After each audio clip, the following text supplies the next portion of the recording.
good evening everyone here. Thank you so much for inviting me. First of all, I want to, for people who have not read the book or don't know about my son's cancer, I'll give you a bit of a lowdown on what happened in 2014. My son was at that time 3 years, 10 months, and he was diagnosed with a condition called Wilms tumor. It's a very rare case of kidney cancer. It happens to a very small percentage of kids worldwide. And my son happened to be part of the unfortunate percentage of kids. This discovery of this cancer, the first very bizarre symptoms were over a very usual brunch at a 5-star restaurant in Mumbai when we had come back from a New Year trip in January. And there was no accompanying fever, there was no vomiting, there was no discomfort that my son had. He was extremely ill. He's a very, very positive, very, very energetic kid. And that day he happened to pass blood in his urine. And we as parents obviously freaked out. We took him to the nearest hospital. That's where we all get treated. That's in Khar, Hinduja. And his pediatrician, Dr. Ajit there, did the tests. And we found a 9-centimeter tumor that was growing on top of his left kidney. And, for any parent, and I'll speak for ourselves, for me and my wife, when we heard the news, it's like the ground beneath our feet had been ripped off. Cancer, the perception of cancer for a layperson like me, and I consider myself as a layperson because with education, with even staying in Mumbai, you've heard of people get cancer, but you don't actually go to the depths of it unless you have someone close to you diagnosed with the disease. My perception of cancer was this monster that is going to take my son's life. Because of a lot of things, maybe the way it's been projected in the media, maybe just the general vibe of what cancer has done worldwide. It has overtaken heart disease over the past decade. It's very prevalent in our country, in rural and because of urbanization in most of the places. And you're constantly hearing about deaths related to cancer. And that was my, prime fear at that point of time, that this is going to take my son's life. The perception changed when I started informing myself, when I started reading up a lot about cancer and demystifying a lot of things about this dreaded disease. I realized that 70 to almost 95%, in my son's case, the prognosis is extremely good. Wilms tumor has one of the best prognosis as far as cancer goes. It's highly treatable, and that was very heartening for me to know. But that was a revelation that happened over the course of 2 months after reading. So I had an agonizing 2 months. And but still, it really took the life out of us when we heard the news. There's no way of encompassing that in words or trying to explain what a parent goes through. It's worse than being confronted with your own mortality, hearing that your 3-year-old son has got cancer. And our lives have changed ever since. We've started living a very new kind of normal. You make peace with the cancer in a way. It's this factor in the house. It's there in conversations that wasn't there. You can't wish it away. And your perception changes, and then you have to fight the good fight against this disease and make sure you don't let it get the better of you or your family. And that's exactly what we did. Yeah, Emraan, and I think I just read through the book, and you have constantly mentioned a positive message there. I mean, Superman. We use the analogy of superheroes in the book. So I think, do you wish that in some ways the media should, or the general public should have more positive news coming out? Because as I always tell my patients, a lot of times, people proudly say that I've got an angioplasty done at a 7-star hospital, but nobody says that I've got cancer treated at an XYZ place. So do you think that kind of positive news should come out? More people. I just wish positive news sold as much as bad news is. That's the unfortunate part. But yes, I mean, there's also projections in the media that bring about positive effects of cancer, but there's no running away from the fact that it is the major killer worldwide today. So there is this dread that, there is this underlying feeling that what if? And another reason is when you have something like a diabetes or a heart, you deal with it. You have terms that you are constantly have been thrown towards you, which is 5-year survival. Your fight doesn't end after your chemotherapy or radiation. It is another psychological problem you go through for 5 years. We're still dealing with it. My son is on 2.5 years now, which is he's out of the red right now. But there are a lot of factors with cancer that actually add up the fear syndrome that we all have when we hear about cancer. So Manoj, I think that's a message that probably I think we should carry, that media needs some good news as well as bad news. Media doesn't look at news as good news or bad news. Media looks at news as news. So it's a very subjective thing. One day, I would hope that we have some of these physicians here today, because this is a great forum as well, right? We've been here all day discussing on colorectal. About what a family goes through when a person in the family is diagnosed with cancer. So what do you think is this impact on the life of a family once a cancer is diagnosed, as regards the cost, as regards the anxiety? How does the healthcare worker sort of reduce this? What would you like to see the healthcare worker doing to reduce this? Well, first of all, I'd like to speak personally about our experience and the psychological impact of our son being diagnosed with this cancer. First and foremost, as parents, you go through a variety of emotions, ranging from anger, guilt, sadness. Guilt because, at that age, you're making most of the choices for your kid, and you feel that maybe it's something that you did wrong, maybe you fed the kid something wrong, there was something wrong with the nutrition, and that has a very, very deep psychological impact, that had a deep impact on us.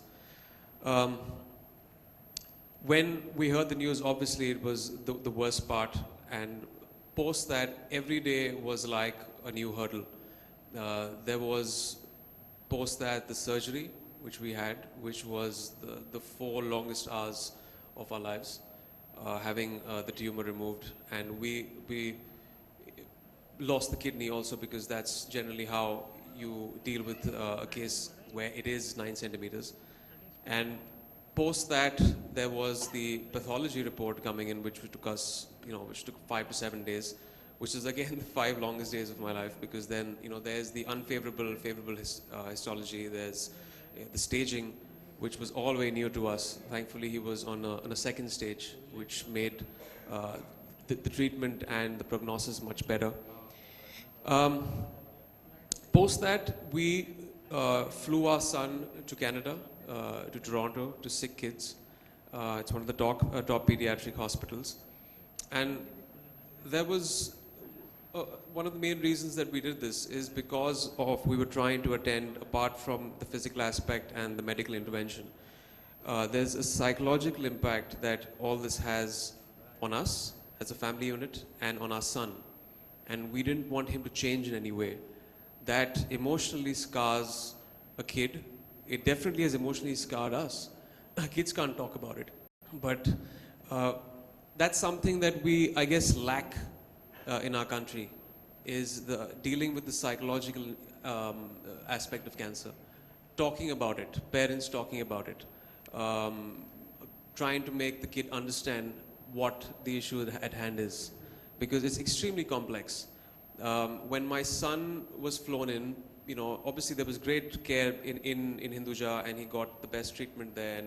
But there was still, because of the surgery, there was a psychological impact. And when he went there, his blood pressure shot up in the hospital in Canada. And they were equipped in dealing with that psychological aspect and calming him down. Ditto for us, because we also had someone to speak to through the entire incident. Another psychological impact was, we used to have nightmares. I came back to Bombay, I didn't get sleep. I was working here, I came back from my shoot after a month from there. I left my wife and my son when he was being treated there. And I used to get all of 1 hour of sleep in the night. And it was hell for me.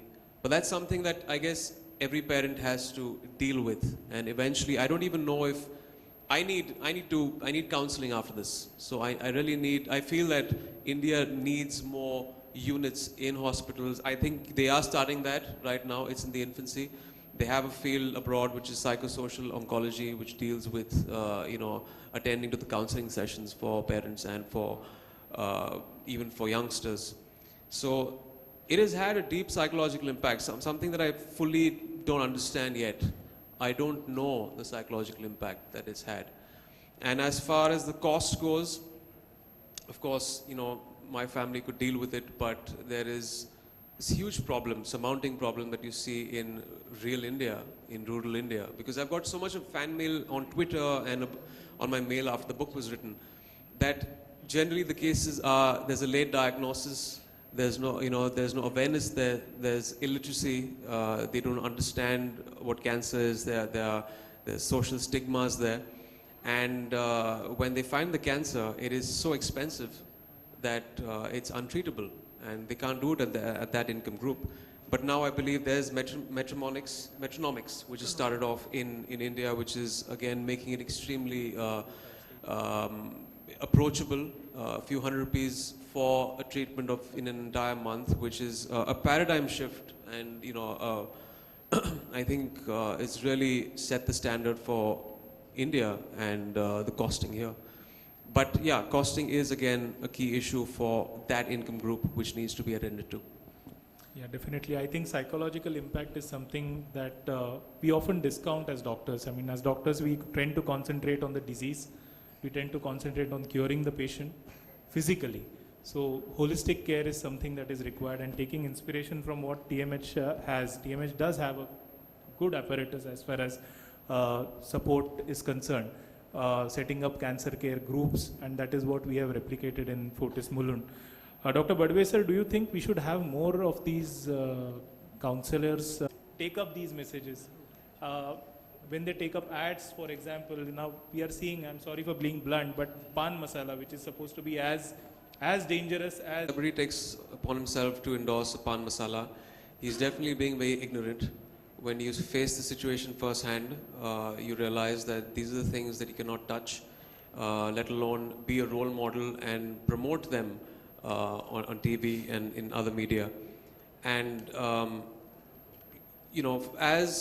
as an actor, you do have a social responsibility, but where does the ignorance, how do you kind of correct that? Because till my son didn't have cancer, I didn't realize most of the hurdles that I had to cross in that situation.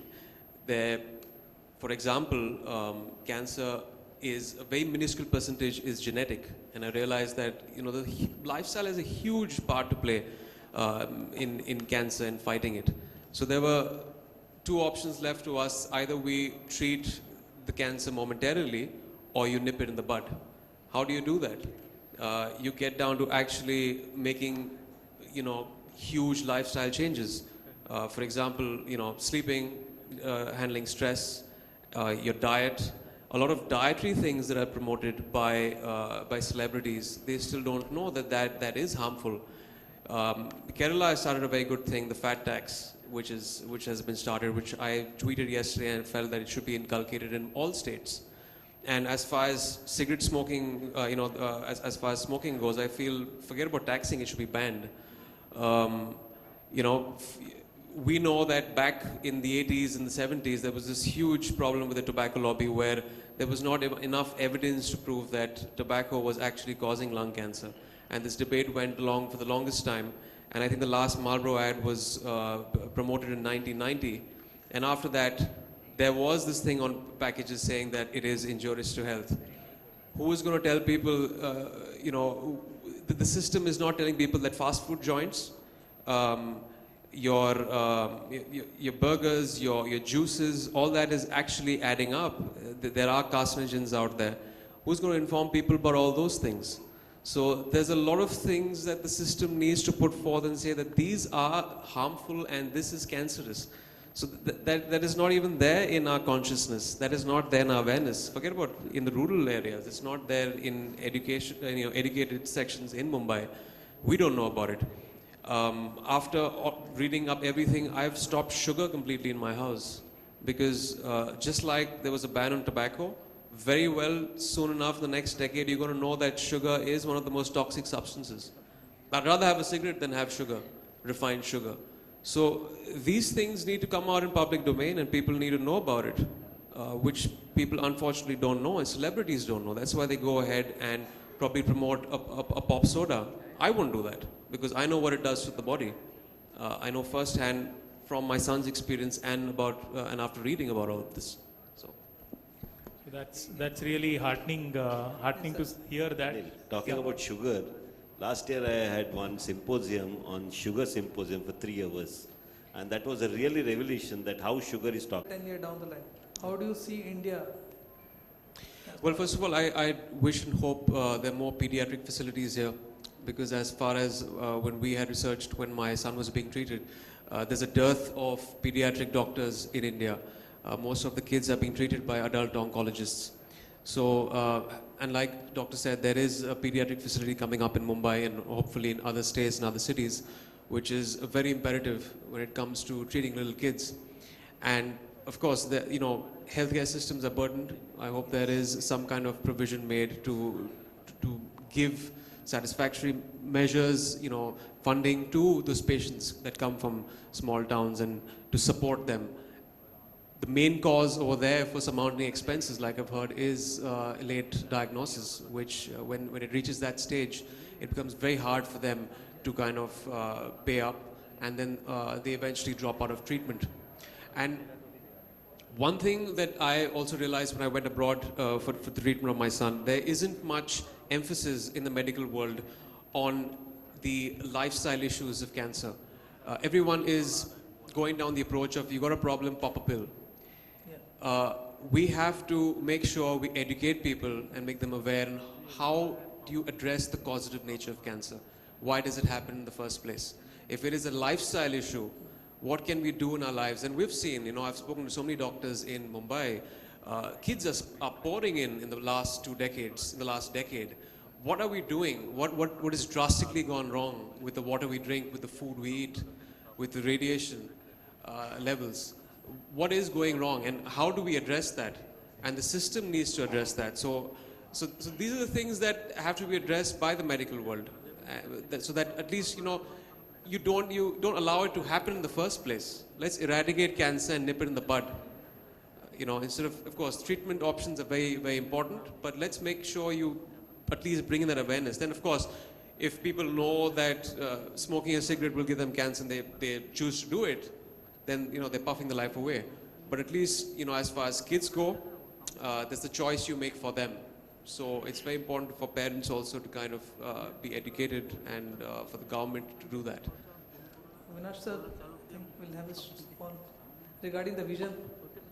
I think as Rajan said, if the federal support and the government support increases, I'm sure the infrastructure for this will definitely grow. Current 1.3% GDP has to go to at least 2 or 3. Then I'm sure all this will probably be better. But I think more, I feel is what is important for is that there should be more awareness in the public about understanding a cancer and living with it and fighting against it. I think today people should realize